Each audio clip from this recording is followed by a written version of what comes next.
Welcome to an edition of Passover Pesach. I'm going to start with an opening prayer. Dear God of Abraham, Yitzchak, Isaac, and Jacob, we have assembled together on this festive evening at this seder table to remember, retell, and reenact the story of our people, who from biblical times were infused with a strong desire to achieve freedom. We pray as we gather in family fellowship, as we relive in words and in symbolism the ancient desire for freedom, that we shall experience a renewed spirit, inspiration, and understanding.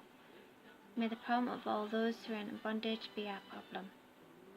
May the concern of all those who are afflicted be our concern.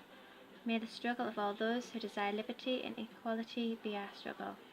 In this spirit, we raise our cup to magnify your holy name, the name above all names, Yeshua, Jesus. We are so thankful for this holiday of Pesach, Passover, the festival of freedom, marking the exodus from Egypt. Amen.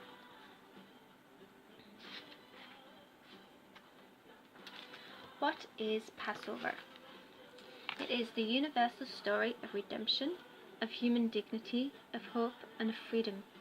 Passover is the story of God's special love of his people, Israel. For you are a people set apart as holy for Adonai your God. Adonai your God has chosen you out of all the peoples on the face of the earth to be his own unique treasure. Adonai did not set his affection on you and choose you because you numbered more than any other people. On the contrary, you were the fewest of all peoples. Rather, it was because Adonai loved you and because he wanted to keep the oath which he had sworn to your ancestors, that Adonai brought you out with a strong hand and redeemed you from a life of slavery under the hand of Pharaoh, king of Egypt. Devarim, Deuteronomy 7:6.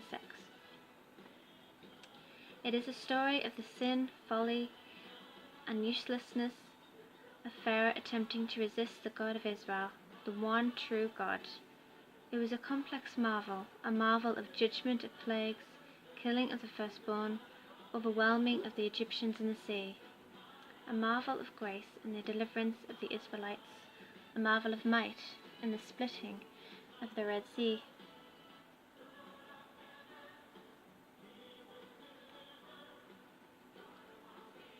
A marvel of guidance in the pillar of clouds and in the pillar of fire.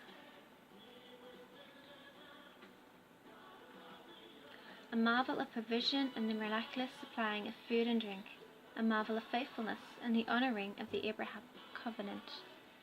Passover is indeed a prophetic outline of how our Redeemer Yeshua Jesus would lead us out of spiritual bondage so that we could journey to our promised land called New Jerusalem.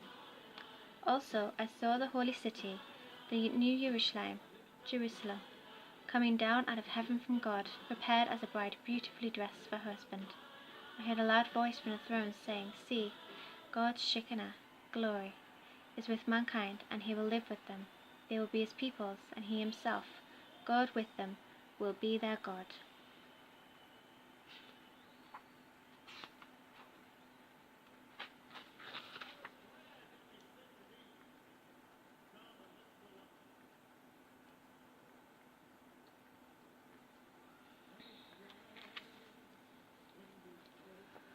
For you, Adonai, light my lamp. Adonai, my God, lights up my darkness. Psalm 18:29.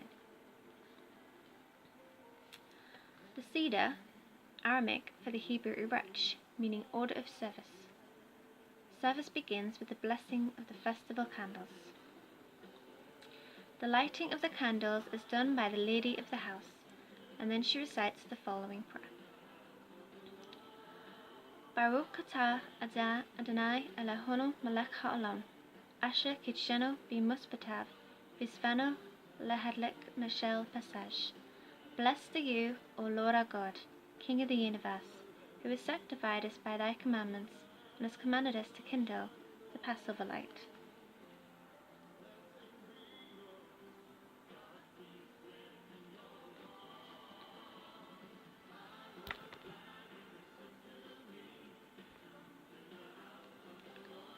Baruch atah Adonai Eloheinu melech ha'olam, shehet shivanu v'kimono v'higionu lazman ha'azeh. Blessed are you, O Lord our God, King of the universe, who has given us life and has sustained us and has enabled us to reach this season of joy. The lady of the house always begins the seder by lighting the candles, giving light to the Passover table. It is stated because it was a woman who put out the lights in the first place, only a woman can turn them on again. Even though darkness did come through a woman, it was through a woman that light returned. That woman was named Mary, who birthed the light that we walk in today. Our Messiah came to bring light to the whole world.